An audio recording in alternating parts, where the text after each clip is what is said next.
সমষ্টি জিলা উপজিলা সমজিলা পুনৰ নিৰ্ধাৰণৰ খেলখনত কৰবাত অৱহেলিত হৈ পৰিব নেকি বঙাইগাঁও জিলাৰ ঐতিহ্যমণ্ডিত মানিকপুৰ।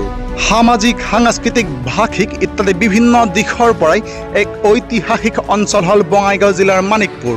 আৰু এই মানিকপুৰেই আছিলে অসমৰ পঞ্চমজন মহাপুৰুষ স্বীকৃত মৎস্বামী শ্ৰী শ্ৰী কৃষ্ণানন্দ ব্ৰহ্মচাৰীৰ কৰ্মস্থলী। আৰু এই মানিকপুৰতেই তেখেতে স্থাপন কৰি গৈছিলে বিখ্যাত গোবিন্দ ভৱন গীতা সত্ৰ। আৰু বহু আন্দোলন প্ৰতিবাদৰ কাৰ্যসূচীৰ পিছতে ইতিমধ্যে মানিকপুৰে সক্ষম হৈছিলে লাভ কৰিবলৈ মহকুমাৰ মৰ্যাদাও। কিন্তু আজি প্ৰায় এবছৰ আগতে অসম চৰকাৰে পুনৰ নিৰ্ধাৰণ কৰা সমষ্টি জিলা উপজিলাৰ মেৰ পাছত পৰি ইতিমধ্যেই মানিকপুৰে হেৰুৱালে মহকুমাৰ মৰ্যাদা আৰু সদ্য ঘোষিত সমজিলাৰ তালিকাতো নাই মানিকপুৰৰ নাম।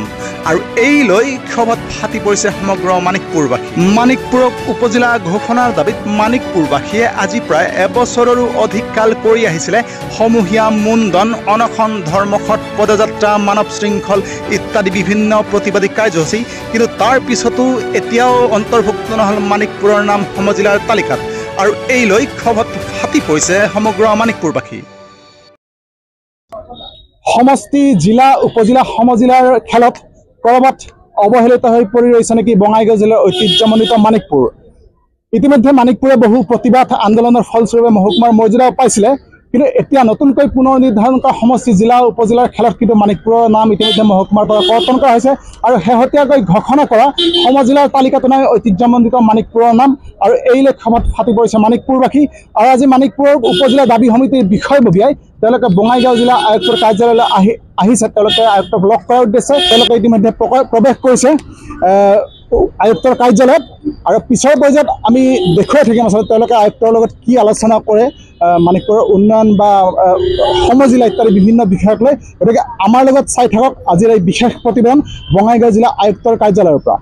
ইতিমধ্যে আমাৰ মানিকপুৰ উপজিলা দাবী সমিতিৰ বিষয়ববীয়াসকলে তেওঁলোকে বঙাইগাঁও জিলাৰ আয়ুক্তক লগ কৰিলে আৰু আলোচনা কৰিলে। আমি তেওঁলোকৰ লগত কথা পাতিম, জানিবলৈ চেষ্টা কৰিম আজি কি আলোচনা হ'ল, আপোনালোকৰ বিষয়বস্তু কি আছিলে। চাওক, অসমৰ পঞ্চম মহাপুৰুষ স্বামী কৃষ্ণানন্দ ব্ৰহ্মচাৰীৰ পুণ্য বাসস্থান হৈছে মানিকপুৰ। আৰু মানিকপুৰৰ মহকুমা আছিল, মহকুমা কাটা গ'ল। তাৰপিছত সমষ্টিও দিছিলে, সমষ্টিও নহা হ'ল। এতিয়া সমজিলা আহিলে, উপজিলা কথা আহিছিল প্ৰথম, তাৰপিছত এতিয়া সমজিলা আহিলে। মানিকপুৰে আমাক সমজিলা নিদিলে, অৰ্থাৎ আমাৰ লিষ্টত অহা নাই অসম চৰকাৰৰ কেবিনেট সিদ্ধান্তত। এতিয়া আমি বিচাৰোঁ মানিকপুৰক সমজিলা দিব লাগে। কাৰণ কেবিনেট সিদ্ধান্তই কৈছে যে মানে শাসনটো মানে কামবিলাক যাতে ওচৰত যায়, পাব্লিকৰ জনসাধাৰণৰ ওচৰত যায়, সেইকাৰণে সমজিলাৰ কনচেপ্টটো আনিছে। কিন্তু আমি দেখিছোঁ যেতিয়া সমজিলা অভয়াপুৰী দিলে তেতিয়া মানিকপুৰৰ পৰা অভয়াপুৰী আপোনাৰ প্ৰায় 90 কিলোমিটাৰহে কিছুমান স্থানৰ পৰা। গতিকে আমি বিচাৰোঁ যদি শাসনটো যদি ৰাইজৰ ওচৰত যাব লগা হয় তেতিয়াহ'লে মানিকপুৰক সমজিলা দিবই লাগিব। আমি দেখিছোঁ অভয়াপুৰী সমজিলাটো দিয়াটো আমি বেয়া পোৱা নাই, ভালেই পাইছোঁ, আদৰণি জনাইছোঁ। কিন্তু একে সময়তে মানিকপুৰতো সমজিলা দিব লাগে। আমি দেখিছোঁ জম্মু আৰু কাশ্মীৰ মানে শীতৰ সময়ত বেলেগ, তাৰপিছত গৰমৰ দিনত বেলেগ এটা কেপিটেল হয়, ৰাজধানী হয়। ঠিক একে ষ্টাইলত মানিকপুৰ বা অভয়াপুৰী যিটো সমষ্টি, অভয়াপুৰী সমষ্টিত একে ষ্টাইলত দিয়ক যে একেটা সময়তে অভয়াপুৰী আৰু মানিকপুৰত কাম চলক সমজিলাৰ। এইখিনি আমি ভাবোঁ, আমি অনুৰোধ জনাইছোঁ আয়ুক্ত মহোদয়ক আৰু তেখেতে চিন্তা চৰ্চা কৰিব। আমাৰ লগত আছে উপজিলা দাবী সমিতিৰ আন এজন বিষয়ববীয়া, কি ক'ব আপুনি? চাওক, সম্পূৰ্ণ মানিকপুৰে 2016 চনত মানে অসম চৰকাৰৰ কেবিনেট পৰ্যায়ৰ সিদ্ধান্ত মৰ্মে তেতিয়াৰ প্ৰাক্তন অসম চৰকাৰৰ মন্ত্ৰী এগৰাকীয়ে মানিকপুৰক সম্পূৰ্ণৰূপে চৰকাৰীভাৱে মানিকপুৰ মহকুমা হিচাপে কাৰ্যালয় মুকলি কৰিছিল।